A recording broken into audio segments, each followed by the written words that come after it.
വിപിൻ എന്താ ചെയ്തിരിക്കുന്നത്? വിപിൻ പറയണത് കേട്ടാൽ നമ്മൾ ഞെട്ടിപ്പോവും. അതായത് അവനോട് അവന് ദൈവത്തിൻ്റെ ഉടമ്പടി പാലിക്കുന്നതിന് ഒരു തന്നെ യോഗ്യമാക്കാൻ പറ്റാത്ത ചില അയോഗ്യ വശങ്ങൾ അവൻ്റെ ജീവിതത്തിലുണ്ട്. അവൻ 9ാം ക്ലാസ് മുതൽ ബിടെക് വരെ സിഗരറ്റ് വലിക്കുന്ന ആളാണ്. 9ാം ക്ലാസ് മുതൽ ബിടെക് വരെ സിഗരറ്റ് വലിക്കുന്ന ആളാണ്. ഉടമ്പടി എടുത്ത് ഓൺലൈൻ ഉടമ്പടി എടുത്തതേ ഉള്ളൂ. അപ്പം തന്നെ അവന് മനസ്സിലായി സംഗതി പിശകാണ്, ഇത് രണ്ടും കൂടി ഒരുമിച്ച് പോകത്തില്ലെന്ന് മനസ്സിലായി. അതാണ് സംഭവം.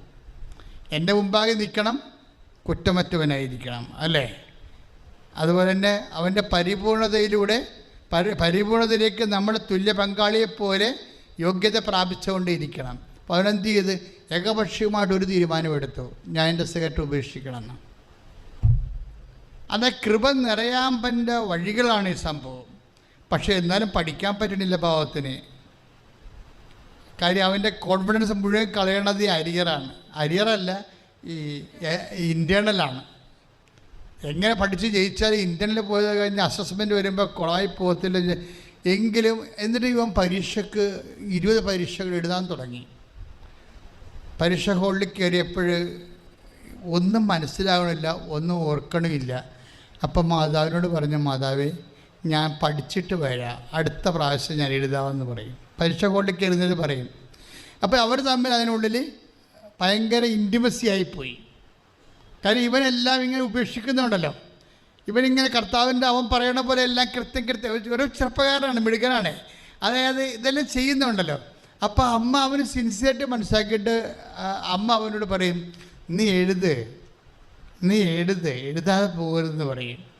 അപ്പോൾ ഇവൻ പറയും, ഇവൻ എഴുതാൻ തുടങ്ങിയിട്ട് കക്ഷിക്ക് അധികം ശരിക്കൊന്നും ഹോംവർക്ക് ചെയ്യാതെ എഴുതുകയാണ്.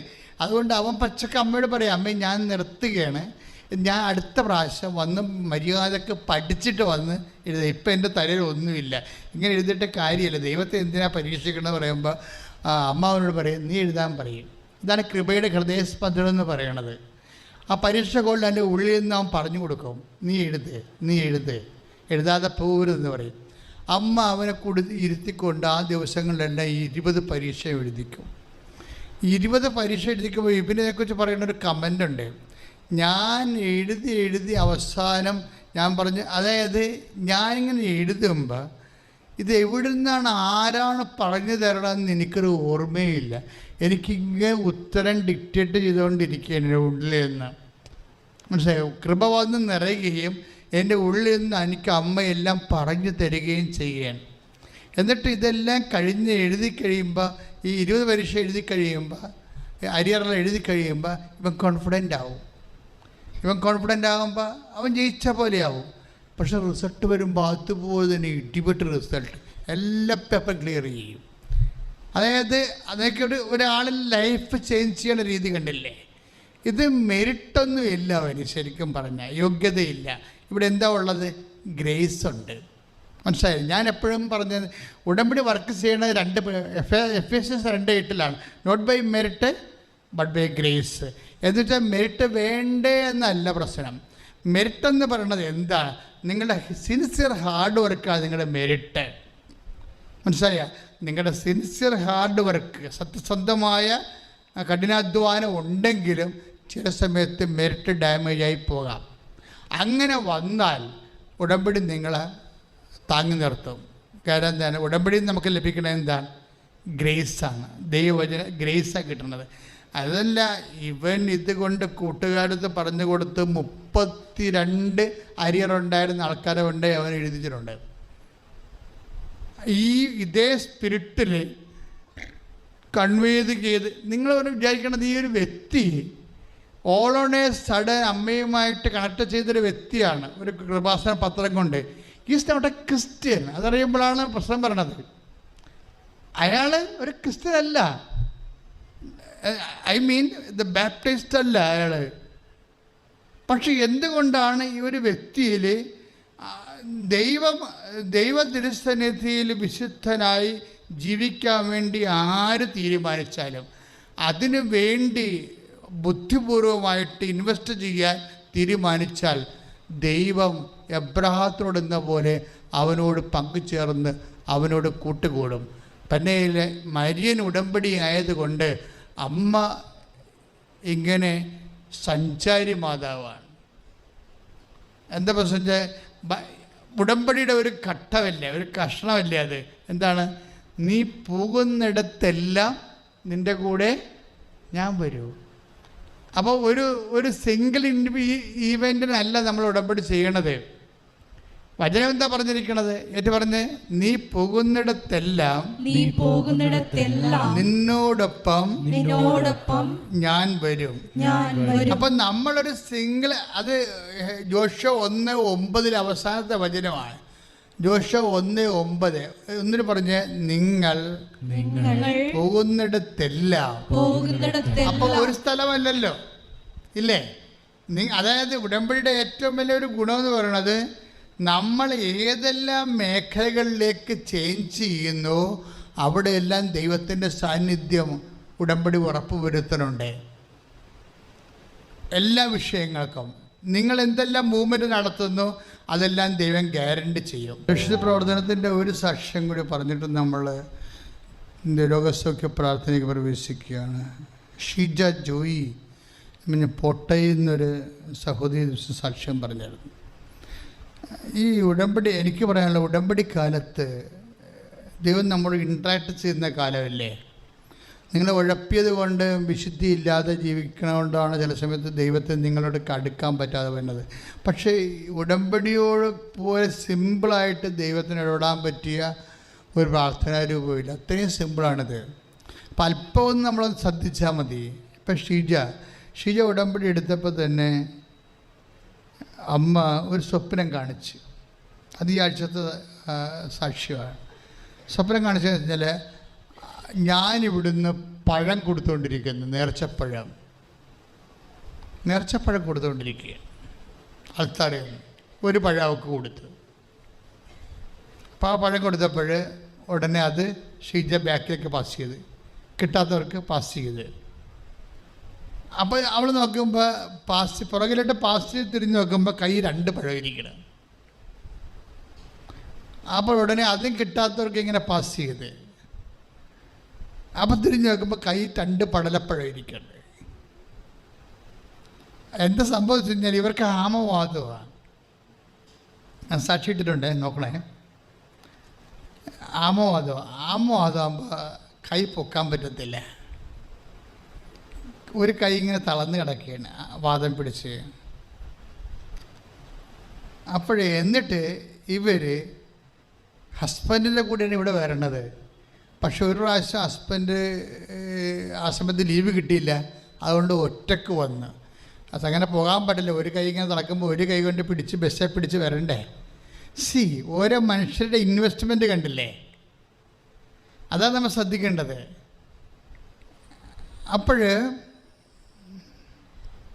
ഇവരിവിടെ വന്ന് ഇതുപോലെ നിങ്ങളെ ധ്യാനമൊക്കെ കൂടിച്ചും പോകാൻ നേരത്ത് ഇവർ ബിഷോപ്പർ കൊണ്ടാണ് വരണത്. അപ്പോൾ 100 പത്രം വാങ്ങിക്കും. ഒരു കൈ കൊണ്ടാണ് പിടിക്കാൻ പറ്റത്തുള്ളൂ, അതുകൊണ്ട് ഒരു കൈയുടെ തണ്ടയിലിടുകയാണ്. ഈ 100 ബിഷോപ്പർ മേടിച്ച് ഒരു കൈയുടെ തണ്ടയിലിട്ടിട്ട് ബസ്സിൽ കയറണം. എന്നിട്ട് എത്രയും കഷ്ടപ്പെട്ടാണ് ഈ പ്രേക്ഷിത പ്രവർത്തനം ചെയ്യണത്. ചെയ്തിട്ട് കൊടുക്കണ ഓരോ സ്ഥലത്തും മാതാവിനെക്കുറിച്ച് പറയും. ഇവരെ ചുമ്മാ ഇങ്ങനെ നോട്ടീസ് വിതരണമല്ല. കാര്യം നിങ്ങൾക്കറിയാം, ഉടമ്പടി എന്ന് പറഞ്ഞാൽ ഒരു ചെയ്യുന്ന പ്രാർത്ഥനയാണ്, ചൊല്ലുന്ന പ്രാർത്ഥനയല്ല.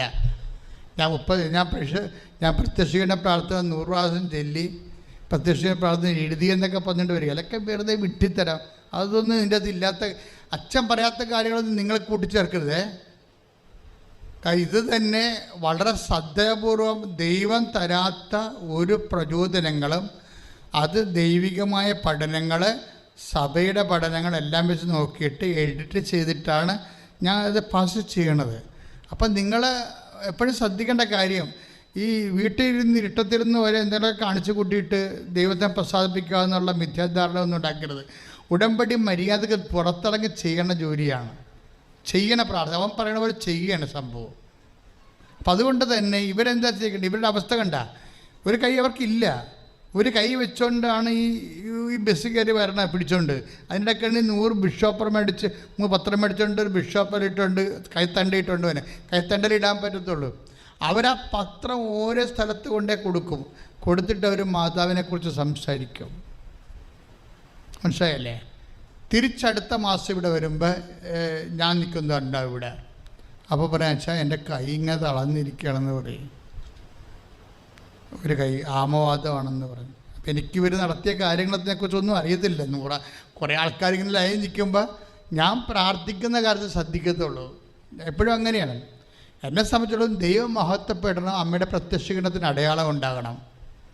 അമ്മയുടെ പ്രത്യക്ഷീകരണത്തിന് അടയാളം കിട്ടുന്നതനുസരിച്ച് മാത്രമേ സഭ ഇത് വ്യാപകമായ രീതിയിൽ പഠിക്കുകയും ദുരന്തമുണ്ടാകാൻ പോണ പ്രാർത്ഥിക്കണമെന്ന് പറഞ്ഞ ദൈവത്തിൻ്റെ തിരുമനസ് മലയാള സമൂഹം വിട്ട് ലോകം മുഴുവനും ദൈവമനസ്സറിയണമെങ്കിൽ ഈ പ്രത്യക്ഷീകരണ പ്രാർത്ഥന പറയുന്ന പോലെ ആ പ്രത്യക്ഷീകരണ സഭ ഔദ്യോഗികമായിട്ട് അംഗീകരിക്കണം. അതിന് ആഴമായ അടയാളങ്ങൾ കിട്ടണം. അപ്പോൾ അടയാളങ്ങൾ കിട്ടാൻ വേണ്ടിയാണ് ഞാനെപ്പോഴും വിശുദ്ധീകരിച്ചും വചനങ്ങളെ പഠിച്ചും പ്രാർത്ഥിച്ചും നിങ്ങളെ വിശുദ്ധീകരിച്ചും വിശ്വസ്തതയ്ക്ക് വേണ്ടി നിങ്ങളെ പ്രേരിപ്പിച്ചും ഉടമ്പടിയോട് നിങ്ങൾ ഐക്യപ്പെടുത്തി നിർത്തുന്ന സമയത്ത് ഞാൻ അതേ നോക്കത്തുള്ളൂ. അതുകൊണ്ടാണ് പല ആൾക്കാരും അതിനോട് ബന്ധപ്പെട്ട് അത് സഹകരിക്കാൻ പറ്റാത്ത ആൾക്കാരില്ലേ. ഞങ്ങൾക്ക് ഉടമ്പടി എടുക്കാൻ സമയമൊന്നുമില്ല, തലക്കൊന്നും പിടിക്കുകയെന്ന് ചോദിച്ചുകൊണ്ട് ചില ആൾക്കാർ വരും. ഉടമ്പടി എടുക്കാൻ സമയമില്ല, തലക്കൊന്നും പിടിക്കുക. അപ്പം ഞങ്ങൾ ഇവിടുത്തെ അവിടെ പറയും നിങ്ങൾ അർത്തക്കപ്പള്ളി പോയാൽ മതി എന്ന് പറയും. കാര്യം അങ്ങനെ ഇത് തീർത്ഥാടന പള്ളിയല്ലല്ലോ ഇത് ദൈവം മനുഷ്യനുമായിട്ട് ഉടമ്പടി ചെയ്തിട്ട് വിശുദ്ധ ഗ്രന്ഥപ്രകാരം സുവിശേഷ സാക്ഷിയായി വ്യക്തി ഉയർന്ന് ദൈവത്തിന് ഒത്ത ഒരു കക്ഷിയായി മാറി ദൈവത്തിന് വേണ്ടി ജീവിക്കണ ഒരു ധ്യാനകേന്ദ്രമാണ്. അതിനുവേണ്ടിയുള്ള കാര്യങ്ങൾ മാത്രമേ ഞങ്ങൾ ചെയ്യത്തുള്ളൂ, വേറെ ഒന്നും ചെയ്യത്തില്ല. ഇപ്പം ഒരു ക്യാൻസർ ആണെന്ന് പറഞ്ഞാൽ ഓക്കെ, നിങ്ങൾ ആദ്യം ഉടമ്പടി എടുത്ത് ദൈവമായിട്ട് നിരപ്പാകാൻ പറയും. മനസ്സിലായി? അതാണ് ആദ്യം ചെയ്യത്തുള്ളൂ. കരുണ കാണിക്കണമെന്ന് പറഞ്ഞാൽ ഉടമ്പടി എടുക്കുക എന്നുള്ള വിഷയത്തിലാണ് കാരുണ്യം ഉള്ളത്. അപ്പോഴവരതിന് റെഡിയാകും. കൂടെ ആരെങ്കിലും വന്നിട്ടുണ്ടെങ്കിൽ ഇപ്പോൾ രോഗിക്ക് കയറാൻ പറ്റത്തില്ലെങ്കിൽ കൂടെ വന്ന ആൾക്കാർ കയറാൻ പറയും. കൂടെ വന്ന ആൾക്കാരെ കയറി ഉടമ്പടി എടുക്കുക. അപ്പം കൂടെ വന്ന ആൾക്കാർ ചുമ്മാ ഒരു തരം എന്താണ് ഈ ചുമട്ട് തൊഴിലാളികളെ പോലെ വന്നതാണ്. സ്വന്തം മകനായിരിക്കുവേ അമ്മേനെ ചോട്ടോ തൊഴിലാളിനെ പോലെ വരും. ഇവിടെ കൊണ്ടുവന്ന് ഡംപ് ചെയ്യും. എന്നിട്ട് അവൻ അവിടെ പുറത്ത് പോയി നിൽക്കും. അങ്ങനെ ഡംപ് ചെയ്യാൻ പറ്റത്തില്ല. അവനെ വിളിക്കും. ഞാൻ വിളിച്ച് പറയും നീ മര്യാദക്ക് അമ്മയ്ക്ക് വേണ്ടി ഉടമ്പടി ചെയ്യാൻ പറയും. ഉടമ്പടി ചെയ്യുമ്പോൾ എന്താ പ്രശ്നം വെച്ച് കഴിഞ്ഞാൽ നമുക്കറിയാമല്ലോ, പിന്നെ പഴയതുപോലെ ജീവിക്കാൻ പറ്റത്തില്ലല്ലോ. അപ്പോഴേ ഈ സത്യസന്ധമായിട്ട് അമ്മ സൗഖ്യപ്പെടണമെന്ന് ഈ മകൻ ആഗ്രഹിക്കുന്നുണ്ടെങ്കിൽ അവൻ തീർച്ചയായിട്ടും അത് ചെയ്യും. അമ്മ ചത്താലും ജീവിച്ചാൽ അവന് പ്രശ്നമൊന്നുമില്ല. ചത്ത് കിട്ടി അത്രയും നല്ലതെന്ന് പറഞ്ഞിരിക്കുന്ന ആൾക്കാരാണ് ചുമട്ട് തൊഴിലാളികളായിട്ട് മാതാപിതാക്കന്മാരെ കൊണ്ടുവരുന്നത്. അവരൊക്കെ ഇവിടെ കൊണ്ടുവന്ന് ഡംപ് ചെയ്ത് വെച്ചും ലോഡ് ഇറക്കി വെച്ചും അവർ പോയി അവിടെ നിന്ന് പിടിയും വെച്ച് സിഗരറ്റും വെച്ച് നിൽക്കും. പാക്കീസ് ഒന്നും ഇവിടെ എടുക്കത്തില്ല. നിങ്ങളവിടെ ശ്രദ്ധിക്കണം. കാര്യം ഞങ്ങളുടെ സമയം ഞങ്ങൾക്ക് ഉടമ്പടിയാണ് അമ്മ തന്നിരിക്കുന്നത്. അതിന് ലക്ഷ്യമുള്ളത് അമ്മയുടെ പ്രത്യക്ഷീകരണമാണ്. അമ്മയുടെ പ്രത്യക്ഷീകരണത്തിന് ആര് സാക്ഷിയാകാൻ തയ്യാറാകുന്ന രീതിയിൽ സമർപ്പിതരാകാൻ പോകുന്നു അവരാണ് ഈ ഉടമ്പടി എടുത്തുകൊണ്ടിരിക്കുന്നത്. ആ ഉടമ്പടി എടുക്കുന്നവർ ഞങ്ങൾ മെയിൻറ്റെയിൻ ചെയ്തുകൊണ്ടിരിക്കും, അവരെ കറക്റ്റ് ചെയ്തുകൊണ്ടിരിക്കും. അവരുടെ സാക്ഷ്യങ്ങൾ കിടിലൻ സാക്ഷ്യങ്ങളൊക്കെ മാറാൻ വേണ്ടി അവരെ വിശുദ്ധീകരിച്ച് ശക്തീകരിച്ച് അവർക്ക് കൗൺസിൽ ചെയ്തും അവരെ അതനുസരിച്ച് ഗൈഡ് ചെയ്തുകൊണ്ടിരിക്കും. അതാണ് ഇവിടെ നടക്കുന്ന കൗൺസിലിങ്ങും എല്ലാ കാര്യങ്ങളും അങ്ങനെ തന്നെയാണ്. ലക്ഷ്യം മാതാവിൻ്റെ പ്രത്യക്ഷീകരണം സഭ ഏറ്റെടുക്കുക, ലോകത്തിനത് പ്രധാനപ്പെട്ട കാര്യമായി മാറുക. മറിച്ച് നിങ്ങൾ സുവിശേഷത്തിന് സാക്ഷികളാകുക, ദൈവത്തിന് വേണ്ടി ജീവിക്കുക, വിശുദ്ധീകരിക്കുക, നിങ്ങളെ ശക്തീകരിക്കുക, സാക്ഷികളാകുക. അത്തരം കാര്യങ്ങൾ നടക്കണം ഉടമ്പടിയിലൂടെ. അപ്പോഴേ എന്താ പ്രശ്നം വെച്ച് കഴിഞ്ഞാൽ അതിനെല്ലാം നിങ്ങളൊന്ന് പ്രാർത്ഥിച്ചേ, കർത്താവ് ദൈവമേ, ഉടമ്പടിയുടെ ആത്മാവ് പറഞ്ഞുകൊണ്ട് അമ്മയുടെ പ്രത്യക്ഷീകരണത്തിന്റെ സാക്ഷിയായി ജീവിക്കാൻ, അമ്മയുടെ പ്രത്യക്ഷീകരണത്തിന്റെ സാക്ഷിയായി ജീവിക്കുവാൻ എന്നെ ശക്തീകരിക്കണമേ. അപ്പൊ ഈ പ്രേക്ഷിത പ്രവർത്തനയുടെ ശക്തീകരണത്തിനാണ് ഷീജ വരണത്. അപ്പൊ ഈ കൈ അനങ്ങണില്ലല്ലോ. ഇപ്പൊ കുറച്ചനങ്ങ ഇപ്പൊ പ്രേക്ഷിത പ്രവർത്തനങ്ങളൊക്കെ കൂടിക്കഴിഞ്ഞപ്പോൾ മാതാവ് ഒരു 50% ഹീലിംഗ് കൊടുത്ത് 50% ഹീലിംഗ് കൊടുത്ത്. അത് ഓട്ടോമാറ്റിക്കായിട്ട് സംഭവിച്ചതല്ല, അമ്മ കൊടുത്താണെന്നറിയാൻ വേണ്ടി 50% കൈ പൊങ്ങാൻ തുടങ്ങി. ആ 50% കൈയും പൊങ്ങാൻ തുടങ്ങിയ കൈയും കൊണ്ട് ഇവിടെ വരുമ്പോൾ ഒരു വിശ്വാസപ്രവണത ചെല്ലുള്ളൂ ആ കയ്യെ തൊട്ട്. അപ്പം തന്നെ കൈ പഴയതുപോലെ ബലം പ്രാപിച്ചു. പെട്ടെന്നാണ് സംഭവിക്കുന്നത്. ഇത്രയുമാണ് ഉടമ്പടി സംഭവം. അപ്പം ഷിറ്റെന്താ പറയണത്? ഇപ്പം എനിക്ക് 2 പടല കൈ പഴമെടുത്ത് പൊക്കാൻ പറ്റും. അതാണ് സ്വപ്നം. അമ്മ എന്താ പറഞ്ഞത്? നീ കുറച്ചായിട്ട് നിനക്ക് കിട്ടിയത് പാസ് ചെയ്യുക, അപ്പം പിന്നെ ഞാൻ തരൂ, അത് നീ പാസ് ചെയ്യുക. അവസാനം നിനക്ക് നിൻ്റെ കൈ 2 പടലപ്പഴം എടുത്ത് പൊക്കാൻ പറ്റുന്ന രീതിയിൽ നിൻ്റെ കൈ ഞാൻ ശക്തിപ്പെടുത്തുമെന്നാണ്. അപ്പോൾ ഇതെല്ലാം ചെയ്യേണ്ടത് അമ്മയാണ്. അപ്പം നമ്മൾ ചില ആൾക്കാരൊക്കെ പറയും, ഇപ്പോൾ നമ്മുടെ അച്ഛന്മാർക്ക് വരെ പേടിയാണ്. അവരിങ്ങനെ അമ്മ രോഗശാന്തി നൽകുക, പിന്നെ അവരെ ത്രിത്വയൊക്കെ ദൈവമൊക്കെ പറഞ്ഞുകൊണ്ട് അതിൻ്റെ കൂടെ ചേർത്ത് മേമ്പൊടിയൊക്കെ ചേർത്തൊക്കെ അവർ പറയത്തുള്ളൂ. പണ്ടൊരു അച്ഛനുണ്ടായിരുന്ന അച്ഛനും ഇതുപോലെ തന്നെ അവർക്ക് അമ്മ അത് ചെയ്യുമെന്നുള്ളതിനെ പറഞ്ഞ് അമ്മ മധ്യസ്ഥം വഹിക്കുന്നതാണ് ഇവരുടെയൊക്കെ തലയിരിക്കുന്നത്. അല്ല, കൃപാസനം പഠിപ്പിക്കുന്നത് അമ്മ പുത്രൻ തമ്പുരാൻ്റെ മാതാവായ പരിശുദ്ധ ദേവമാതാവാണ്. ഒരു മനുഷ്യൻ്റെ കണ്ണീരൊപ്പാൻ അമ്മയ്ക്ക് കഴിയും. ലൂർദിലൊക്കെ നടക്കുന്ന ഇപ്പോൾ 70 അനുഭവങ്ങളെ, അതിശയങ്ങളെ ലൂർദിൽ അംഗീകരിച്ച് ആര് ചെയ്തതാണ്? അമ്മ ചെയ്ത അനുഭവങ്ങളാണ്. കൃപാസനത്തിൽ സംഭവിക്കുന്നത് അത് തന്നെയാണ്. അമ്മയെ ദൈവം അതിനു വേണ്ടി, രക്ഷകൻ്റെ അമ്മയല്ലേ, മദർ ഓഫ് ഗോഡാണ് അവരെ, രക്ഷകൻ്റെ അമ്മയാണ്. അതുപോലെ തന്നെ നിങ്ങൾ അതേ രീതിയിൽ തന്നെ അമ്മയോട്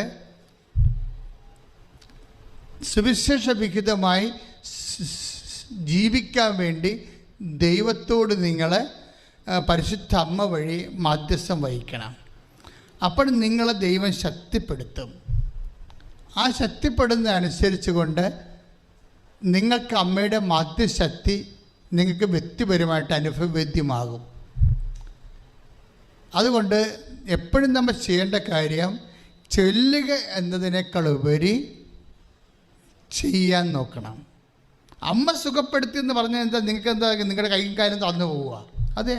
അത് ഏറ്റു പറയാനുള്ള ധൈര്യം ഉണ്ടാകണം നമുക്ക്. അമ്മയാണ് എന്നെ സുഖപ്പെടുത്തിയത്. അമ്മ ആരാണ്?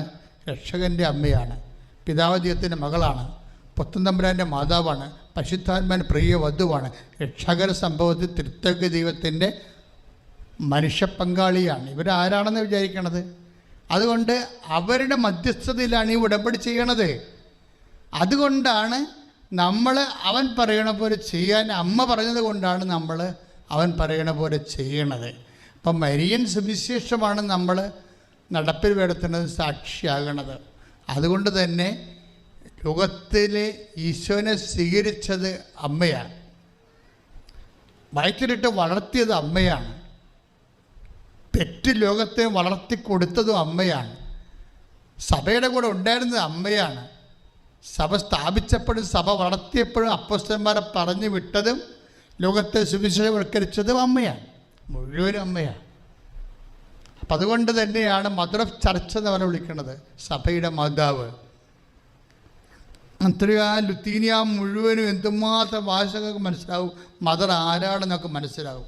അത് നിങ്ങൾക്കറിയാമല്ലോ, നിങ്ങളെ ഭംഗി കൊണ്ട് ലുത്തീനിയ വിട്ടുകളയരുത്. ജപമാലയെ ചില ആൾക്കാർ ലുത്തീനിയ ചെല്ലത്തില്ല. ലുത്തീനിയ ജപമാല രഹസ്യങ്ങൾ പോലെ തന്നെ ബലമുള്ളതാണ്. കാര്യം അത് അമ്മയിലൂടെ ദൈവം നിർവഹിച്ച, നൂറ്റാണ്ടുകളിലൂടെ നിർവഹിച്ചുകൊണ്ടിരിക്കുന്ന മുഴുവൻ സത്യങ്ങളെ വെളിവാക്കുന്നതാണ്. അമ്മ ചെയ്തുകൊണ്ടിരിക്കുന്ന കാര്യങ്ങൾ ഓരോരോ കാലഘട്ടങ്ങളിൽ. ഇപ്പോൾ ഫ്രാൻസിസ് മാർപ്പാപ്പ എന്താ പറയണത്? മദർ ഓഫ് റെഫ്യൂജി, അഭയാർത്ഥികളുടെ മാതാവ് എന്ന് വിളിച്ചത് ഈ കാലഘട്ടത്തിൻ്റെ ഒരവസ്ഥയുടെ സാധ്യത മാതാവിൽ കണ്ടുകൊണ്ട് അമ്മ അഭയാർത്ഥിയായി നടന്ന ആളാണ് ശരിക്കും. അതുകൊണ്ടാണ് എല്ലാ തരത്തിലുള്ള അഭയാർത്ഥികളെ സന്ധിക്കാൻ വേണ്ടി, മനുഷ്യൻ്റെ കഴിവിനൊക്കെ അപ്പുറത്ത് അഭയാർത്ഥികളെ സന്ധിക്കാൻ സാധിക്കുന്നതും പരിശുദ്ധ അമ്മയ്ക്കാണ്. അപ്പം അതുകൊണ്ട് നീ എവിടെയായിരിക്കുന്നുവോ, നീ ഒരു അഭയാർത്ഥി. അവൻ പറഞ്ഞില്ലേ, എനിക്ക് ഭക്ഷണം കിട്ടില്ല അമ്മയെന്ന് ഇങ്ങോട്ട് വിളിച്ചു അവൻ്റെ അമ്മയെക്കുറിച്ച് പറയുക. ഞാൻ മുസ്ലിം പള്ളി വാദിക്കല താമസിക്കുന്നത്. അവൻ ആരാണ് ശരിക്കും പറഞ്ഞാൽ? അഭയാർത്ഥിയാണ് ശരിക്കും പറഞ്ഞാൽ. യുദ്ധം വരുമ്പോൾ അവിടുന്ന് ഓടിപ്പോണവർ മാത്രമല്ല അഭയാർത്ഥികൾ. വേറെയും കൂലിയില്ല, ജോലിയില്ല നടക്കുമ്പോൾ നമ്മുടെ ജനിച്ച മണ്ണിൽ അഭയാർത്ഥികളായി ജീവിക്കുന്നൊരു കാലമുണ്ട്. അപ്പോഴെല്ലാം അമ്മയാണ് നിനക്ക് അഭയം, അമ്മയാണ് നിനക്ക് ആശ്രയം, അഭിഷേകത്തോടെ കൈയടിക്കട്ടെ. സ്തുതിക്കട്ടെ, സ്തുതിക്കട്ടെ, ഹല്ലേലൂയ, ഹല്ലേലൂയ, ഹല്ലേലൂയ. പരിശുദ്ധമേ ദൈവമാതാവേ, സ്തുതിക്കട്ടെ, സ്തുതിക്കട്ടെ. അമ്മയുടെ മക്കൾക്ക് വേണ്ടി നീ മധ്യസ്ഥ പ്രാർത്ഥിക്കണമേ എന്ന് പ്രാർത്ഥിക്കുന്നു. ഹല്ലേലൂയ.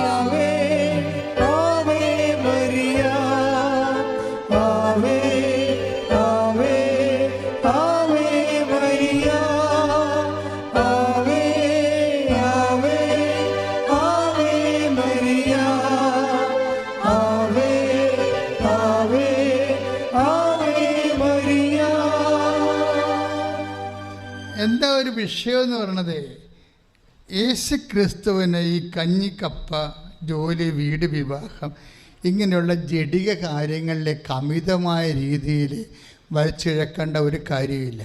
അതൊക്കെ അമ്മയുടെ ഡിപ്പാർട്ട്മെൻറ്റാണ്. യേശു ക്രിസ്തു ക്രൂശിക്കപ്പെട്ടത് നമ്മുടെ IELTS പാസ്സാകാൻ വേണ്ടിയാണോ? നമ്മുടെ വസ്തു വിൽക്കാൻ വേണ്ടിയാണോ? നമ്മുടെ മക്കൾക്ക് ജോലി കിട്ടാൻ വേണ്ടിയാണ് ക്രിസ്തു ക്രൂശിക്കപ്പെട്ടത്? ക്രിസ്തു ഉയർത്തുന്നത് എന്തിനാണ്? നിത്യജീവന് വേണ്ടിയാണ്. നിങ്ങൾ ക്രിസ്തുവിനെ സ്വീകരിക്കുന്നതിൻ്റെ ഉദ്ദേശം എന്താണ്? നിത്യജീവൻ ഉറപ്പുവരുത്താൻ വേണ്ടിയാണ്. ആ ഒരു കാര്യത്തെക്കുറിച്ച് കാലഘട്ടത്തിൽ സംസാരിക്കാതെ നമ്മൾ മറ്റു പല കാര്യങ്ങളും സംസാരിച്ച് വരുമ്പോൾ നമുക്കറിയാവില്ല, ക്രിസ്തുവാണ് എല്ലാ വാഗ്ദാനങ്ങളുടെയും, ക്രിസ്തുവിലാണ് അതേ എന്ന് പറയുന്നത്, എല്ലാം നിറഞ്ഞിരിക്കുന്നത്. അത് ആമേൻ പറയുന്നതാണ് അവൻ പറയണത് പോലെ ചെയ്യാൻ അമ്മ പറയണതാണ്. അത് അമ്മ പറയുന്നൊരു ആമേനാണത് ശരിക്കും. അതാ 1 Corinthians 1:20 നമ്മൾ വായിച്ചത്. അപ്പം സഭയിൽ അങ്ങനെ അവൻ പറയണ പോലെ ചെയ്ത് വരുമ്പോൾ തീർച്ചയായിട്ടും അടയാളം ഉണ്ടാകും. അതാണ് യോഹന്നാൻ പറയണത്. അങ്ങനെ കാനായിലെ വിവാഹാഘോഷ വേദിയിൽ യേശു ദൈവമഹത്വത്തിൻ്റെ ആദ്യ അടയാളം കണ്ടുവന്നു. ദൈവമഹത്വത്തിൻ്റെ അടയാളം സഭയിൽ കാണണം. ഇത് സഭയാണ്, ക്രിസ്തുവിൻ്റെ സഭയാണെങ്കിൽ അവിടെ അനുദിനം ദൈവമഹത്വത്തിൻ്റെ അടയാളങ്ങൾ കണ്ടുകൊണ്ടിരിക്കണം. മഹത്വത്തിൻ്റെ അടയാളങ്ങൾ നഷ്ടപ്പെടും. ചിലപ്പോൾ ഈ രോഗശാന്തി തട്ടിപ്പെന്നൊക്കെ പറഞ്ഞ് മറ്റുള്ളവർ നമ്മളെ പലതരത്തിൽ ആക്ഷേപിക്കുന്നില്ല. അതെല്ലാം പൈശാചിക ആക്രമണത്തിൻ്റെ ഒരു ഭാഗമാണ്. എന്താ കാരണം വെച്ച് കഴിഞ്ഞാൽ സഭയിലെ അടയാളം ലഭിക്കുന്നത് ക്രിസ്തുവിൻ്റെ മഹത്വത്തിൻ്റെ അടയാളമാണ്. കർത്താവ് അവരോട് സഹകരിക്കുകയും അടയാളങ്ങൾ കൊണ്ട് വചനം സ്ഥിരീകരിക്കുകയും ചെയ്തു. അതല്ലേ വചനം. മർക്കോസിൻ്റെ സുവിശേഷം ആദിമ സഭയുടെ മുഖമുദ്ര എന്താണ്? കർത്താവ് അവരോട് സഹകരിക്കണം. നമ്മളൊരു അടയാളം കാണുമ്പോൾ അതിൻ്റെ അർത്ഥം എന്താണ്? മർക്കോസ് എന്താ പറയണത്? 16:20 കർത്താവ് അവരോട് സഹകരിച്ചു, അല്ലെങ്കിൽ കർത്താവ് അവരോട് കൂടെ പ്രവർത്തിച്ചു. അപ്പം കർത്താവിൻ്റെ ഇപ്പോഴത്തെ അവസ്ഥ എന്താണ്? നമ്മളുടെ കൂടെ പ്രവർത്തിക്കും. ആരുടെ മധ്യസ്ഥത്തിൽ? അമ്മയുടെ മധ്യസ്ഥത്തിൽ. കർത്താവ് എന്താ ചെയ്യണത്? കർത്താവ് നമ്മോട് കൂടെ പ്രവർത്തിക്കുകയും പിന്നെന്ത് ചെയ്യും? അടയാളങ്ങൾ കൊണ്ട് എന്തു ചെയ്യും? വചനം സ്ഥിരീകരിക്കുകയും ചെയ്യും. നീ എടുത്ത ഉടമ്പടിയുടെ സ്ഥിരീകരണം വരണത് അടയാളത്തിലൂടെയാണ്. അപ്പോൾ മഹത്വത്തിൻ്റെ അടയാളങ്ങൾ അസ്തമിക്കുകയോ മങ്ങുകയോ ചെയ്യുമ്പോൾ പിന്നെ സഭയിൽ വേറെ ഒന്നുമില്ല, അധികാരം മാത്രമേ ഉള്ളൂ. ആത്മീയത നഷ്ടപ്പെട്ടു പോകും. അധികാരം എന്ന് പറഞ്ഞാൽ അടയാളമില്ലാത്ത സഭ അധികാരം മാത്രമായി മാറിയാൽ അധികാരം A+ ധിക്കാരമാകും. അതാണ് പ്രശ്നം വരണത്. ആ ഒരു അവസ്ഥയിലേക്ക് സഭ ജീർണിച്ചു പോകാതിരിക്കാൻ വേണ്ടി ഒരു പ്രതിരോധം കൂടി തീർക്കാനുള്ള ബാധ്യത സുവിശേഷ സാക്ഷികൾക്കുണ്ട്. മക്കളെ എഴുന്നേൽക്കുക. വളരെ നിർണായകമായ സ്വർഗീയ നിമിഷങ്ങളാണ്. കൃപാസന ഉടമ്പടി ആരാധന പ്രത്യേകത അത് എപ്പോഴാണ് അത് അപ്പ് നടക്കുന്നത്, പിന്നെ അത് അപ്പ് ചെയ്യണത് ആ നിമിഷം വരെ എക്കാലങ്ങൾ ഏതെല്ലാം കാലം അത് യൂട്യൂബിൽ കിടക്കുന്നു അക്കാലങ്ങളെല്ലാം ആരാധനയിൽ പങ്കെടുക്കുന്നവർക്ക് അഭിഷേകം കിട്ടിക്കൊണ്ടിരിക്കുക. അതുകൊണ്ടാണ് പഴയ ആരാധനയൊക്കെ കൂടി സൗഖ്യം പ്രാപിച്ചെന്നൊക്കെ ആൾക്കാർ വന്ന് സാക്ഷ്യം പറയണ ഇതാണ്. അപ്പം നിങ്ങൾ എപ്പോഴും നമ്മൾ ശ്രദ്ധിക്കണം. ഉടമ്പടി ആരാധന, ഉടമ്പടി എപ്പോഴെടുത്തവരായാലും ശരി, അവർ മുടങ്ങാതെ എല്ലാ ചൊവ്വാഴ്ചയും ഉടമ്പടി ആരാധന കൂടണം. ചൊവ്വാഴ്ച കൂടാൻ പറ്റില്ലെങ്കിൽ ബുധനാഴ്ചയോ വെള്ളിയാഴ്ചയോ അടുത്ത ചൊവ്വാഴ്ചക്കുള്ളിൽ ആ ഉടമ്പടി ആരാധന കൂടി ഉടമ്പടിയുടെ ഒരു ദൈവദുരസ്ഥനത്തിൽ നമ്മൾ ഏറ്റെടുത്ത ഒരു ഉത്തരവാദിത്തമാണ്.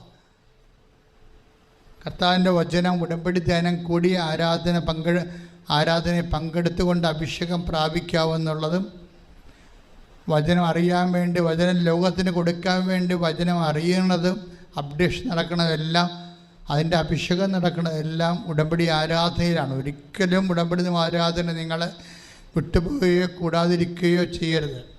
ഇവിടെ വന്ന് കൂടാനുള്ള സാഹചര്യമില്ല, പക്ഷെ നമുക്ക് ഓൺലൈനിൽ കൂടാൻ പറ്റും. രോഗികൾക്ക് വേണ്ടി പ്രാർത്ഥിക്കുന്ന സമയമാണ്. രോഗമുള്ളിടത്തെല്ലാം നിങ്ങൾ കൈകൾ വെച്ച് പ്രാർത്ഥിക്കുക. കൃപാസനത്തിലെ ഏറ്റവും വലിയ അഭിഷേകം നടക്കുന്ന ഒരു സമയമാണ്. എവിടെയാണ് തൈറോയിഡ് ഉള്ളവർ, ട്രാൻസ്ലേറ്റുള്ളവർ അവരെല്ലാം തൊണ്ടയിൽ കൈവച്ച് പ്രാർത്ഥിക്കുക. നെഞ്ചുവേദനക്കാരും ശ്വാസകോശ രോഗമുള്ളവരും പാങ്ക്രിയാസിന് രോഗമുള്ളവരൊക്കെ പാങ്ക്രിയാസിൽ കൈവച്ച് പ്രാർത്ഥിക്കുക. നെഞ്ചിൽ കൈവച്ച് ഉദരരോഗികൾ ഉദരത്തിൽ കൈവച്ച് പ്രാർത്ഥിക്കുക. അടിവയറിന് പെരുപ്പും മൂത്രം ഒഴിക്കുമ്പോൾ ചെരിച്ചിലും പോച്ചിലും മൂത്രാശയത്തിൽ കല്ലും ഒക്കെ ഉള്ളവർ അടിവയറ്റിൽ കൈവച്ച് പ്രാർത്ഥിക്കുക. നടുവേദനക്കാരും കിഡ്നി രോഗികളും പുറകിൽ കൈവച്ചുകൊണ്ട് പ്രാർത്ഥിക്കുക. സർവാംഗം രോഗമുള്ളവർ സ്വന്തം ശിരസ് കൈവച്ചുകൊണ്ട് പ്രാർത്ഥിക്കുക. നല്ല സമയമാണ്, അഭിഷേകത്തിൻ്റെ സമയമാണ്. കർത്താവേ, അങ്ങയുടെ ദാസൻ അങ്ങയുടെ നാമത്തിൽ പ്രാർത്ഥിക്കാൻ തുടങ്ങുന്നു. ഓ ആരാധ്യനെ, അമ്മ മാതാവ് ജീവനോടെ പ്രത്യക്ഷപ്പെട്ടുകൊണ്ട് മധ്യസ്ഥം വഹിച്ച സ്ഥലമാണിത്. ഈശോ ജീവനോടെ അൾത്താറിൽ എഴുന്നള്ളിയിരിക്കുന്ന വിശുദ്ധമായ നിമിഷങ്ങളിലെ അടയാളങ്ങൾ കാണിക്കണമെന്ന് പ്രാർത്ഥിക്കുന്നു. ആദിമസഭയെപ്പോലെ ഞങ്ങൾ പ്രാർത്ഥിക്കുന്നു. കർത്താവേ, അങ്ങയുടെ ഏകജാതനായ യേശുക്രിസ്തുവിന്റെ നാമത്തിൽ സഭയിൽ അടയാളങ്ങൾ കാണിക്കണമേ. കർത്താവേ, അങ്ങേ ദാസനായ യേശുക്രിസ്തുവിന്റെ നാമത്തിൽ സഭയിൽ അടയാളങ്ങൾ കാണിക്കണമേ. ശ്രുതിക്കട്ടെ. കർത്താവേ, ദാസനായ യേശുക്രിസ്തുവിന്റെ നാമത്തിൽ സഭയിൽ അടയാളങ്ങൾ സംഭവിക്കട്ടെ. കർത്താവേ, ദാസനായ യേശുക്രിസ്തുവിന്റെ നാമത്തിൽ സഭയിൽ അടയാളങ്ങൾ സംഭവിക്കട്ടെ. കർത്താവേ, ദാസനായ യേശുക്രിസ്തുവിന്റെ നാമത്തിൽ സഭയിൽ അടയാളങ്ങൾ സംഭവിക്കട്ടെ. യേശുവേ, നിന്റെ ഉന്നതമായ നാമത്തിലെ സഭയുടെ അധികാരത്തിൽ കുരിശിൻ്റെ അടയാളത്തിൽ ദൈവത്തിൻ്റെ ശക്തിയാൽ മാർഗരോഗങ്ങൾ, തിരാവേദികൾ, ജീവിത ദുരിതങ്ങൾ യേശുവിന്റെ നാമത്തിൽ സൗഖ്യമാകട്ടെ.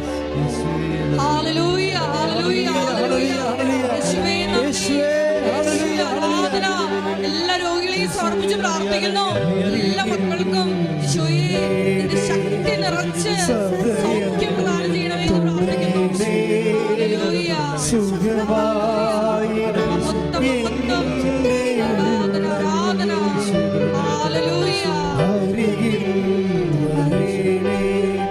സദയം തുടരേ സുഖമായിടും എൻ്റെയുള്ളം. മക്കളെ, പിസ്തുല രോഗങ്ങൾ, PCOD രോഗങ്ങൾ ഒരടിവയറ്റിലാണ് കൈവച്ച് പ്രാർത്ഥിക്കേണ്ടത്. ചിലക്ക് അലർജി രോഗങ്ങളുണ്ട്, ചിലക്ക് സോറിയാസിൻ്റെ രോഗങ്ങളുണ്ട്. തലതൊട്ട് കൈതൊട്ടെല്ലാം ഉളച്ചു വരിക, തൊലി പൊളിഞ്ഞു വരിക. അവരെല്ലാവരും ഈ സമയത്ത് കൈകൾ അച്ഛനെപ്പോലെ ഉയർത്തിക്കൊണ്ടുകൊണ്ട് പ്രാർത്ഥിക്കണം. ചിലക്ക് മൂക്കടഞ്ഞു പോയവരുണ്ട്, സൈനസിൻ്റെ അസുഖമുള്ളവരുണ്ട്, ചിലക്ക് മൂക്കിൽ ദശ വളരുന്നവരുണ്ട്, ശരീരത്തിൽ സിസ്റ്റുകൾ ഉണ്ടാകുന്നവരുണ്ട്, ഗർഭാശയത്തിൽ കുരുക്കളുണ്ടാകുന്നവരുണ്ട്, മൂത്രാശയത്തിൽ കല്ലുണ്ടാകുന്നവരുണ്ട്, ഹൃദയത്തിൻ്റെ വാൽവ് ദ്രവിച്ചു പോയവർ, ബ്ലോക്കായി പോയവരുണ്ട്, കരളെ വീക്കമുണ്ടായവരുണ്ട്, മഹോദ രോഗികളുണ്ട്, ശ്വാസകോശ രോഗികളുണ്ട്, ശ്വാസകോശത്തെ പ്രഷറില്ലാത്തവരുണ്ട്, പ്രഷർ കൂടിപ്പോയവരുണ്ട്. കർത്താവ്, ശ്വാസകോശത്തിന് പലതരത്തിലുള്ള രോഗങ്ങളാൽ കുറേയധികം പ്രാരാബ്ദങ്ങൾ ശ്വാസം മുട്ടലുള്ളവരുണ്ട്. കർത്താവെ എപ്പോഴും വിട്ടുമാറാ തലവേനും മൈഗ്രെയിനുള്ളവരുണ്ട്, ചെവിക്ക് മുളക്കം മൂടിയിരിക്കുന്നവരുണ്ട്. കർത്താവ് എപ്പോഴും ചുഴിഞ്ഞു കുത്ത് വേദനിക്കുന്നവർ, കണ്ണിന് കരിപ്പുള്ളവർ, കർത്താവ് കണ്ണിന് കുരുക്കുള്ളവർ, തിമിരമുള്ളവർ, കൈക്ക് കർത്താവ് കണ്ണിന് കാഴ്ച മങ്ങി വരുന്നവരെ സംബന്ധിച്ച് പ്രാർത്ഥിക്കുന്നു. ഉള്ളം കാലം മുതൽ ഉള്ള ശ്രുതികട്ടെ ശ്രുതികട്ടെ ശ്രുതികട്ടെ ശ്രുതികട്ടെ ഉള്ളംകാലം മുതൽ ഉച്ചവരെ കർത്താവിനെ നിറയട്ടെ. ഉള്ളംകാലം ഉച്ചവരെ കർത്താവിനെ നിറയട്ടെ. ഉള്ളംകാലം മുതൽ ഉച്ചവരെ കർത്താവിനെ നിറയട്ടെ. ഉള്ളംകാലം മുതൽ ഉച്ചവരെ കർത്താവിനെ നിറയട്ടെ. യേശുവിന്റെ ഉന്നതമായ നാമത്തിൽ സഭയുടെ അധികാരത്തിൽ, യേശുവിന്റെ ഉന്നതമായ നാമത്തിൽ സഭയുടെ അധികാരത്തിൽ, പുരുഷന്റെ അടയാളത്തിൽ 36 കൊല്ലം അർപ്പിച്ച കുർബാനയുടെ യോഗ്യതയാൽ ജീവനുടെ പ്രത്യക്ഷ മാതാവിന്റെ മധ്യസ്ഥത്തിലെ കർത്താവിന്റെ നാമത്തിൽ സൗഖ്യം പ്രാപിക്കട്ടെ.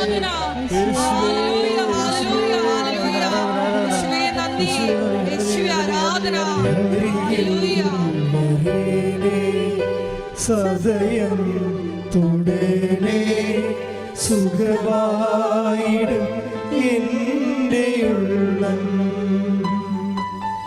അരികിൽ വരേണേ സദയം തുടരെ സുഖമായിടും എൻ്റെ ഉള്ളം.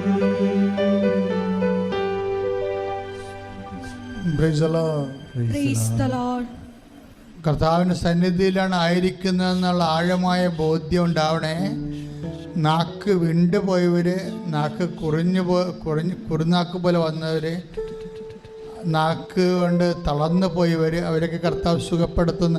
അതുപോലെ കണ്ണിന് വിഷമമുള്ളവരെ, വിങ്ങലുള്ളവരെ, എൻ്റെ ഇടത് കണ്ണിന് വീക്കമുള്ളവരെ കർത്താവ് സുഖപ്പെടുത്തുന്ന സന്ദേശമുണ്ട്. എന്തൊക്കെ ഇങ്ങനെ കയ്യിലിരുന്നുകൊണ്ട് പുള്ളി ചുള്ളച്ച് വരുന്ന പോലെ കാണിക്കുന്നുണ്ട്. അതെല്ലാം ഈശോ സൗഖ്യപ്പെടുത്തിക്കൊണ്ടിരിക്കുന്ന സന്ദേശമുണ്ട്. ശ്രുതികട്ടെ ശ്രുതികട്ടെ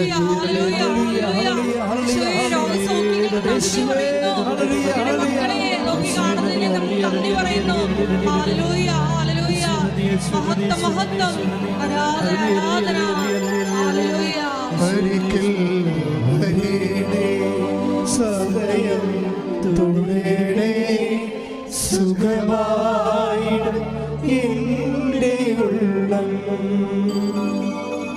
അരികിൽ വരേണേ സദയം തുടരെ സുഖമായിടും എൻ്റെ ഉള്ളം. കൈയും കാലും കളറും മാറിക്കൊണ്ടിരിക്കുന്നവരുണ്ട്, വേരിക്കോസ് രോഗികളുണ്ട്. അവരൊക്കെ സമർപ്പിക്കുന്ന സമയമാണ്. കശേരികൾ വിട്ടുപോകുന്നതിൻ്റെ പേരിൽ വിങ്ങിയിരിക്കുന്നവർ, നടക്കാനും ഇരിക്കാനും നിവർക്കാനും പറ്റാത്തവരുണ്ട്. നിങ്ങൾ ഏറ്റവും വലിയ ഇത് അമ്മ നിങ്ങളെ സുഖപ്പെടുത്തുമെന്നുള്ള ഏറ്റവും വലിയ വിശ്വാസമാണ്. കഴിഞ്ഞ ദിവസം ഇന്ദു എന്ന് പറഞ്ഞൊരു മോള് പൂഞ്ഞാറിൽ നിന്ന് കിടന്ന് വന്നതാണ്. ഇവിടെ കിടന്ന് നിങ്ങളെ സാക്ഷ്യം കാഴ്ച കാണുമായിരിക്കും. വേദന കൊണ്ട് പൊളഞ്ഞ് 1.5 കൊല്ലമായിട്ട് വാഹനം ഇടിച്ച് തെറിച്ച് വീണതിന് ശേഷം കിടന്നു പോയതാണ്. അപ്പോൾ അവർ മരിക്കാൻ തീരുമാനിച്ചു, എലിവിഷം കഴിക്കാൻ തീരുമാനിച്ചെന്ന്. പക്ഷെ അത് എലിവിഷം കഴിച്ച ചാകുന്ന എലിയെ അവൾ കണ്ടെന്നാണ് പറയണത്. 2.5 മണിക്കൂർ കഴിഞ്ഞാൽ ചത്തത്. അവനത് കഴിക്കാൻ പേടിയായിരുന്നു. കാര്യം അവളുടെ വേദന കൂടി അവൾ വീണ് കിടപ്പായി കഴിഞ്ഞപ്പോഴേ ബാത്റൂമിൽ പോയി സഹായിക്കാൻ അവരാരും ഇല്ലായിരുന്നു. അവൾക്ക് ഇത്തിരി ഭക്ഷണം കിട്ടാനോ ഒരു ഗ്ലാസ് വെള്ളം എടുക്കാനോ പറ്റാത്ത അവസ്ഥയായിപ്പോയി എന്നാണ് അവൾ സാക്ഷ്യം പറഞ്ഞത്. കിടന്നുപോയി, കിടപ്പായിപ്പോയി. ഭർത്താവ് അവളെ ഉപേക്ഷിച്ച് പോയത് കാരണം അവളെ കൊണ്ട് പ്രയോജനമൊന്നുമില്ലെന്ന് കണ്ടപ്പോൾ അങ്ങേരും പോയി. അപ്പം ഞാൻ ഓർക്കണേ, അവളെ കൊണ്ടുവന്ന് ഡ്രൈവറാണ് കൊണ്ടുവന്നത്. ഇവിടെ കൊണ്ടുവരാനുള്ള, എന്നെ ആരും കൊണ്ടുവരാനുള്ള പരുവം വീട്ടിൽ ഇല്ലെന്നാണ് പറയണം അവൾ. അവസാനം ഞാൻ വിളിച്ച ഡ്രൈവറാണ് എന്നെ കൊണ്ടുവന്നത്. പക്ഷെ എനിക്ക് വണ്ടി പാലത്തേക്ക് കയറുമ്പോൾ ഞാൻ ആപ്പാടെ എൻ്റെ ജീവൻ പോകുന്നു, എന്നാൽ തിരിച്ചു പോകാമെന്ന് ഡ്രൈവർ പറഞ്ഞു. അപ്പോൾ ഞാൻ വേദന കടിച്ചമർത്തിയാലും ശരി അമ്മയെ കണ്ടിട്ട് പോകാമെന്ന് അവൾ പറഞ്ഞ് കാരെ കിടന്ന് അങ്ങനെ പിന്നെ പാലായിൽ നിന്ന് ഇവിടെ കാരക്കിടന്നാണ് വരണത്. അത്ര കണ്ട് വേദനയാണ്. അപ്പം ഇവിടെ കൊണ്ടുവന്ന് കാർ ഇവിടെ ഇതിൻ്റെ വാതിക്ക് നിർത്തും. അത് ഡ്രൈവർ ആളെ പിടിച്ച് പുറത്താക്കിയിട്ട് പറഞ്ഞ് പിടിച്ച് നിന്നോളാം, ഞാൻ പാർക്കിംഗ് ഏരിയയിൽ കൊണ്ട് കാറിട്ടിട്ട് തിരിച്ചു വരാമെന്ന് പറഞ്ഞു. തിരിച്ചു വന്ന അയാൾ ഇവിടെ പിടിച്ചുകൊണ്ട് ഉടമ്പടി എടുക്കണ സ്ഥലത്തേക്ക് വന്നു. ഉടമ്പടി പത്രം മേടിച്ചു.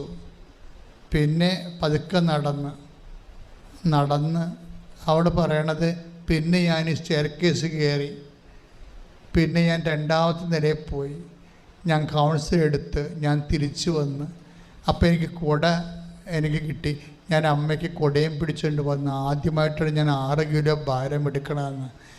പിന്നെ ഞാൻ തിരിച്ചു പോയി. അപ്പോൾ എവിടെ വെച്ചാണ് അമ്മ എൻ്റെ വേദന ഏറ്റെടുത്തതെന്ന് എനിക്കറിയത്തില്ലെന്ന്. പിറ്റേ ദിവസം ഞാൻ ജോലിക്ക് പോയെന്ന്. ഇത്രയും സ്പീഡാണ് ഈ വിഷയം. ഇതൊക്കെ നോൺ ക്രിസ്ത്യൻസിൻ്റെ സാക്ഷ്യങ്ങളാണ്. എന്തൊക്കെ, അതായത് നമ്മളെപ്പോഴും ശ്രദ്ധിക്കണം. ഞാനിതിങ്ങനെ പറഞ്ഞത് ഈ ആഴ്ച സംഭവിച്ച കാര്യങ്ങളാണ്. എന്ത് സംഭവിച്ചെന്ന് വെച്ചാൽ, നിങ്ങളെ എന്തിനാണ് ഇതിൻ്റെ ഇരട്ടി ഇത് ഈ വിശ്വാസം ഏറ്റവും അവസാനം കിട്ടിയ ആൾക്കാർ കാണിക്കുന്ന വിശ്വാസ സമർപ്പണങ്ങളാണ്. അപ്പോൾ നമ്മൾ അതേക്കാൾ ഇരട്ടി വിശ്വസിച്ചാണ് ഇതിനകത്ത് ഇൻവെസ്റ്റ് ചെയ്യേണ്ടത്. മനസ്സിലായില്ലേ? അങ്ങനെ വരുമ്പോൾ ദൈവം എപ്പോഴും അറിയാമല്ലോ, ദൈവം ആരാണ് സത്യവും നീതിയും വിശ്വസ്തതയും കാണിക്കണത്, അവിടെ ഓട്ടോമാറ്റിക്കായിട്ട് ദൈവത്തിൻ്റെ ഇടപെടലുണ്ടാകും. അതുകൊണ്ട് ഇതൊക്കെ കേൾക്കുമ്പോൾ നിങ്ങൾക്കുണ്ടാകേണ്ടത് വിശുദ്ധീകരണം ഉണ്ടാകണം, അത് കഴിഞ്ഞ് ശക്തീകരണം ഉണ്ടാകണം. അതുകൊണ്ട് കർത്താവിൻ്റെ ഇടിപെട്ട് പ്രേക്ഷിതനായി ഞാൻ മാറുമെന്നുള്ള ഒരു തീരുമാനത്തെ എടുത്ത് ഇന്ന് നടപ്പിൽ വരുത്തണം. ശ്രദ്ധിക്കട്ടെ.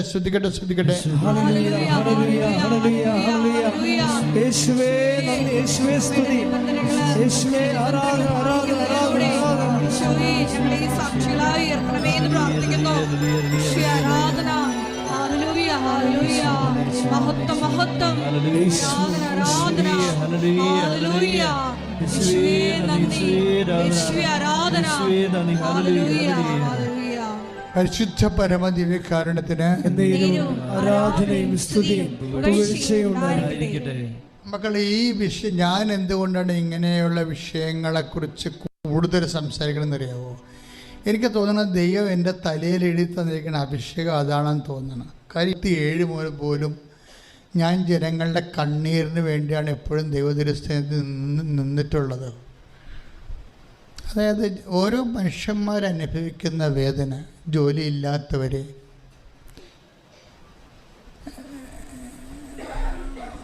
അതുപോലെ തന്നെ കടകളൊക്കെ നടത്തത്തില്ലേ, പിഴിക്കച്ചവടങ്ങളൊക്കെ നടത്തുമ്പോൾ അവരൊക്കെ നോക്കുമ്പോൾ അവരിടയ്ക്കൊക്കെ ചെയ്യേണ്ട കാര്യമുണ്ട്. ആൾക്കാർ പോയി നോക്കുമ്പോൾ എൻ്റെ വലിപ്പ് ക്യാഷ് ബോക്സിൻ്റെ വലിപ്പ് മാറ്റി നോക്കി എന്ത് കച്ചവടം നടന്നിട്ടുണ്ടെന്ന് നോക്കും. അപ്പോൾ അതിൻ്റെ അകത്ത് നോട്ട് കുറവാണെങ്കിൽ അവരുടെ മുഖത്തപ്പം കാണാൻ പറ്റും സങ്കടം. എന്താ കാര്യം? വൈകുന്നേരം വരുമ്പോൾ കടക്കാരും ബ്ലേഡുകാരും ഒക്കെ മേടിച്ച് അവർക്കെല്ലാം കൊടുത്തു കഴിയുമ്പോൾ എങ്ങനെയൊന്നും കിട്ടത്തില്ല. അപ്പോൾ ഇങ്ങനെയൊക്കെയുള്ള മനുഷ്യൻ്റെ വേദനകളുണ്ട്, അതിനെ കവച്ച് വെച്ച് നമുക്ക് പോകാൻ പറ്റത്തില്ല. അതുതന്നെയാണ് സുവിശേഷത്തിൻ്റെ പ്രശ്നം.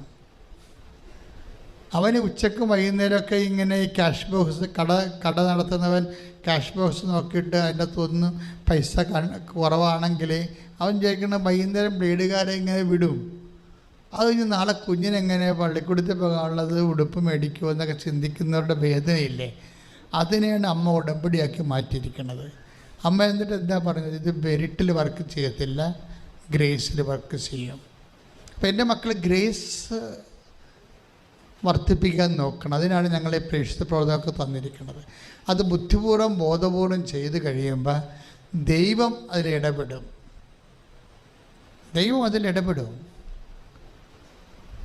എന്ത് ചെയ്യണമെന്ന് പരീക്ഷയ്ക്ക് വരെ ഇരുന്ന് പറഞ്ഞു കൊടുക്കണില്ല. അമ്മേ മതി, എനിക്ക് ജയിക്കാനുള്ളതായി. ബിബിൻ പറയുന്നുണ്ട്, പരീക്ഷ കൊണ്ടിരുന്നുണ്ട്, അമ്മേ മതി, എനിക്ക് ജയിക്കാനുള്ളതായെന്ന് പറയും. അത്രയും ദൈവം കാണിക്കുന്ന സിൻസിയറിറ്റി ഉണ്ട്. അത് നമ്മൾ കാണിക്കുന്ന സിൻസിയറിറ്റിക്ക് ബദലായിട്ട് വരുന്നതാണ്. അപ്പോൾ അതുകൊണ്ട് പരീക്ഷക്കാർ, ജോലിയില്ലാത്തവർ, ഇനി കുറേ പേര് സങ്കടം അനുഭവിക്കുന്നത് എന്താണെന്ന് അറിയാവോ? അവർക്ക് വിസ വന്നിട്ടില്ല. അതാണ് അവരുടെ പ്രശ്നം. അവർക്ക് ഈ ആഴ്ചയിലൊക്കെ ക്ലാസ് തുടങ്ങുകയാണ്. ഓൺലൈൻ ക്ലാസ് തീരുകയും വെർച്വൽ ക്ലാസ് തീരുകയും ഫിസിക്കൽ ക്ലാസ് തുടങ്ങുകയും ചെയ്യുകയാണ്. പക്ഷേ വിസ ഇപ്പോഴും വന്നിട്ടില്ല. 10 ലക്ഷം കൊടുത്തുകൊണ്ടിരിക്കുന്ന ആൾക്കാരും ഉണ്ട്. അപ്പം അവരുടെയൊക്കെ വേദനകളെ ആരാധനയാക്കി മാറ്റുകയാണ് ഇപ്പോഴ്. ഇതുപോലെ തന്നെയാണ് വീടും സ്ഥലവും, വസ്തു വിൽപ്പന, കടം, ഓരോരോ സാധനങ്ങൾ വിൽക്കാൻ ആഗ്രഹത്തിൽ സമയത്ത് വിൽക്കാൻ പറ്റാതിരിക്കുകയും, അപ്പോൾ സമയത്ത് വിൽക്കാൻ പറ്റുന്നില്ലെങ്കിൽ വാങ്ങാൻ പറ്റാതിരിക്കുകയും ചെയ്യും. എല്ലാം ബ്ലോക്കാവും. ഒരു ബ്ലോക്ക് വന്നാൽ അതിൻ്റെ കൂടെ കുറേ ബ്ലോക്കുകൾ ഒരുമിച്ച് വരും. ഒരു ബ്ലോക്ക് മാറുമ്പോൾ എല്ലാ ബ്ലോക്കുകളും മാറും. അപ്പോൾ ഇതൊക്കെ ജീവിതം മുന്നോട്ട് പോകാനുള്ള മേഖലകളെല്ലാം ദൈവം ഇടപെടും. പക്ഷെ നിങ്ങൾ അതിൻ്റെ കൂടെ ഉടമ്പടിച്ചെടുക്കുമ്പോൾ അതാണ് പറഞ്ഞത്, അതിനുള്ള നിങ്ങൾ പ്രാധാന്യം കൊടുക്കണം. നിങ്ങൾ ദൈവത്തിൻ്റെ കാര്യത്തിന് വേണ്ടി പ്രാധാന്യം കൊടുക്കുക. അപ്പം നിങ്ങളുടെ കാര്യത്തിന് ദൈവം പ്രാധാന്യം തരും. അതുകൊണ്ട് പ്രാർത്ഥിക്കുക, കർത്താവായ ദൈവമേ, ജോലിയില്ലാത്തവരെ, വീടില്ലാത്തവരെ, ഉള്ള വീട്ടിൽ പൊറുക്കാൻ പറ്റാത്തവരെ, കടക്കാര് കാരണം വീട് വിട്ട് പോകുന്നവരെ, നാട് വിട്ട് പോകുന്നവരെ തിരിച്ചു കൊടുക്കാൻ ജന്മത്ത് ആവത്തില്ലെന്നുള്ള ദുരന്ത സത്യം തിരിച്ചറിഞ്ഞ് ഉടമ്പടി മാതാവിന്റെ മുമ്പിലെ അഭയം പ്രാപിച്ചവരെ എല്ലാവരെയും ഓ ഈശോയെ, അമ്മയുടെ മധ്യസ്ഥത്തില് ഈ നിമിഷം ഈ ആരാധനയിൽ വെച്ചുകൊണ്ട് നിനക്ക് ഞങ്ങൾ ദുഃഖത്തോടെ പ്രാർത്ഥിച്ചുകൊണ്ട് എല്ലാ കണ്ണുനീരും അങ്ങേക്ക് സമർപ്പിക്കുന്നു.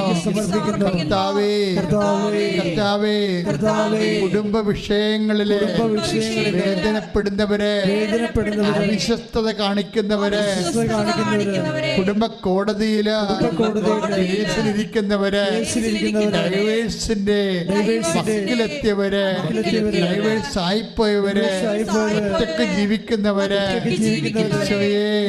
പലതരത്തിലുള്ള വീട്ടുഞെരുക്കങ്ങളിലെ പൊറുതിമുട്ടുന്നുള്ള മേൽ ദൈവത്തിന്റെ കാരുണ്യം ചൊരിയട്ടെ, ദൈവത്തിന്റെ കാരുണ്യം ചൊരിയട്ടെ.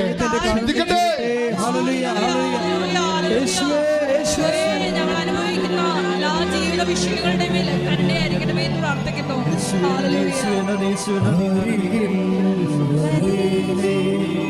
സദയം തുടരേ സുഖമായിടും എൻ്റെ ഉള്ളം, അരികിൽ വരേണേ സദയം തുടരേ സുഖമായിടും എൻ്റെ ഉള്ളം. വളരെ ധൈര്യമായിട്ട് നിൽക്കുക മക്കളെ. നിങ്ങൾ നിൽക്കുന്ന സ്ഥലം 10,000 ദൈവത്തെ അനുഭവിച്ച് വലിയ സാക്ഷിയായി ജീവിച്ച ഒരു സ്ഥലത്താണ് നിങ്ങൾ നിൽക്കുന്നത്. അതുകൊണ്ട് തീർച്ചയായിട്ടും നിങ്ങളുടെ വിഷയത്തിന് പരിഹാരം ഉണ്ടാകും. വരുമാന മാർഗം നഷ്ടപ്പെട്ടവരുണ്ട്, പ്രളയത്തിലും ഉരുൾപൊട്ടലിലും വീട് പോയവരുണ്ട്, കടൽ കയറി വീടെടുത്തു പോയവരുണ്ട്. എല്ലാ തരത്തിലും വഴിയാധാരമായി പോയ ജന്മങ്ങളുണ്ട്. അവരെല്ലാം ഈ ആരാധനയെ സമർപ്പിക്കുക. വിദേശ രാജ്യങ്ങൾ ഒറ്റപ്പെട്ടവരെ, വിസ കിട്ടാത്തവരെ, പാസ്പോർട്ട് പിടിച്ചു വച്ചിരിക്കുന്നവരെ, രേഖാമൂലമായ രേഖകൾ വേണ്ട സമയത്ത് കിട്ടാത്തവരെ, രേഖകൾ കൈമോശം വന്നവർ, തെളിവില്ലാത്തവരെ, രേഖകൾ കാണാതെ പോയവരെ, അവരെല്ലാം സമർപ്പിച്ചുകൊണ്ട് ശ്രദ്ധിക്കട്ടെ, ശ്രദ്ധിക്കട്ടെ.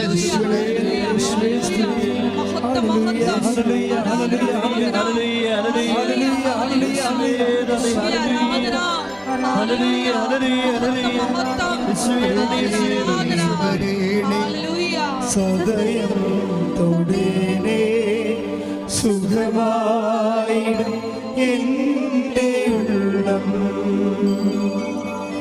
അരികിൽ വരേണേ സദയം തൊടേണേ സുഖമായിടും എൻ്റെ ഉള്ളം. വിവാഹത്ത് വരാത്തവരെ, മക്കളില്ലാത്തവര്, ഉള്ള മക്കൾക്ക് ഗുരുതരമായ രോഗങ്ങളുള്ളവരെ, ഹൃദയത്തിന് ദൂരമുള്ളത് കുഞ്ഞുങ്ങൾ, ഹൃദയത്തിന് ശരീരത്തിൻ്റെ അവയവങ്ങൾക്ക് ഓപ്പറേഷൻ വെച്ചിരിക്കുന്ന കുഞ്ഞുങ്ങൾ, നടക്കാത്ത കുഞ്ഞുങ്ങൾ, കഴുത്തുറക്കാത്ത കുഞ്ഞുങ്ങൾ, അവിടെ മേലെല്ലാം മാതാവിൻ്റെ കൈകൾ വെക്കാൻ വേണ്ടി ശ്രുതികട്ടെ ശ്രുതികട്ടെ ശ്രുതികട്ടെ.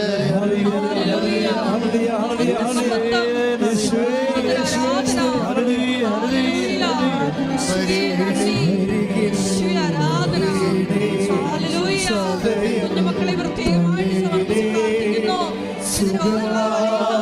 കുഞ്ഞുമക്കളെ ഏറ്റെടുക്കണമെന്ന് പ്രാർത്ഥിക്കുന്നു. സദയം തൊടേണേ സുഖമായിടും എൻ്റെ ഉള്ളം.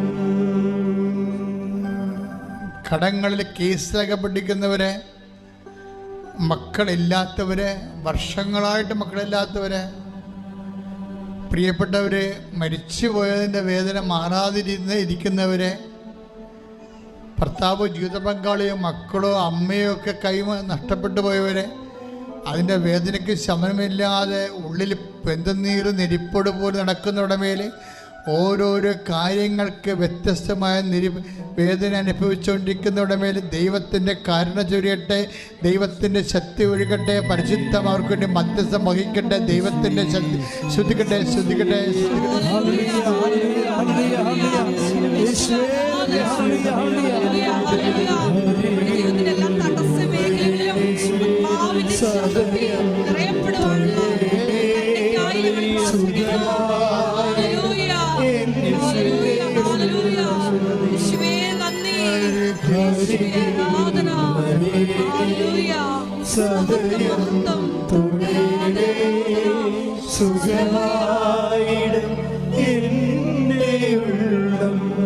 ഒരു നിമിഷം മൗനമായി അച്ഛൻ എവിടെയെങ്കിലും വിട്ടുപോയിട്ടുണ്ടെങ്കിൽ എൻ്റെ മക്കളത് ഈശോയ്ക്ക് പരിശുദ്ധമായി ഏൽപ്പിക്കുക. വയറ് വീർത്തു വരുന്നവരുണ്ട്, ചില ബ്ലാഡറുകൾ, ചില ഓപ്പറേഷൻ്റെ സൈഡ് എഫക്ട്സ് ഉള്ള രോഗികളുണ്ട്, അവരെല്ലാം അച്ഛൻ ഓർക്കുന്നുണ്ട്.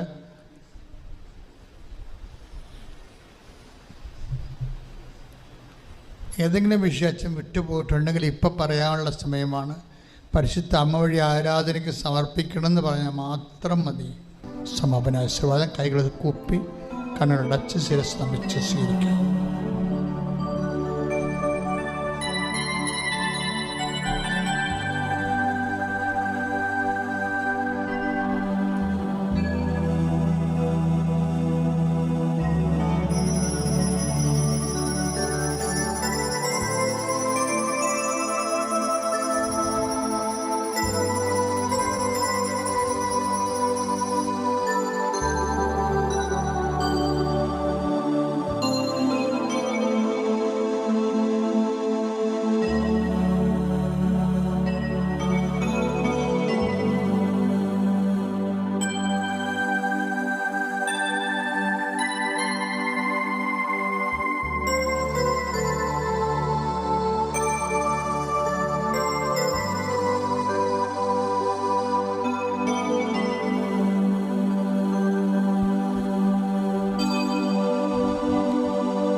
പരിശുദ്ധ പരമമാ ദിവ്യകാരുണ്യമേ,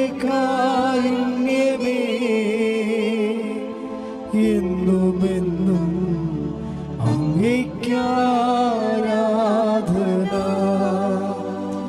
പരിശുദ്ധ പരമമാ ദിവ്യകാരുണ്യമേ, എന്നുമെന്നും അങ്ങേയ്ക്കാരാധന.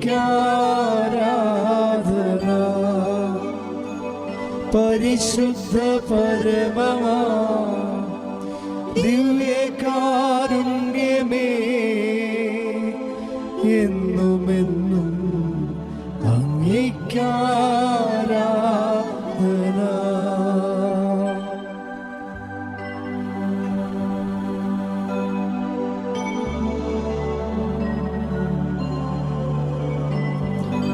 ആവേ ആവേ ആവേ